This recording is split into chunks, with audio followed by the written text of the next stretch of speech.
So I have a question for you. In your family, are you the only child or do you have siblings?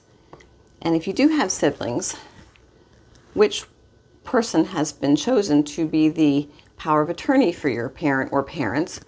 Who's the medical proxy? Who's the one who's going to be the executor and handle everything? I had a client this week, and she was power of attorney for her aunt, who had been in personal care in a retirement home and was ill, was in the hospital, and was going to end up in skilled nursing. And obviously the woman never had children, so her niece was the one who was the power of attorney.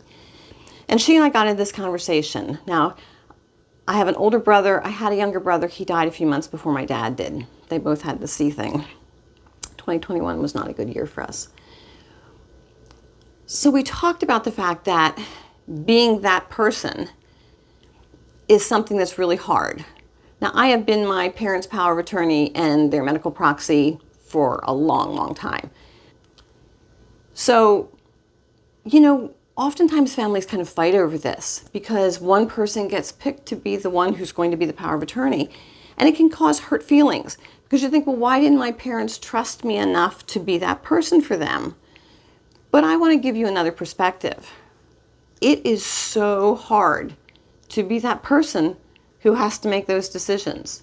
This poor woman that was my client was just agonizing. We were cleaning out all the personal property of her aunt. And we kept some things to take with for over at the skilled nursing unit. But she had so many things that were treasures to her, so many things that she loved. And we were cleaning them out. And she was agonizing, like, what happens if she gets over there and she suddenly gets to be doing better and she wants to come back to her apartment? And I said, well, it doesn't sound like that's going to happen with her. I mean, she seems to be pretty ill. But it's very hard when you're that person. You have to make those decisions. You don't realize when someone puts you in charge, when they have you sign that you're power of attorney or medical proxy, what that entails. When my dad got sick, I was the one talking to the doctors. I was the one who was making the decisions. And I was the one ultimately that had to sign the paperwork saying that we were going to stop treatment.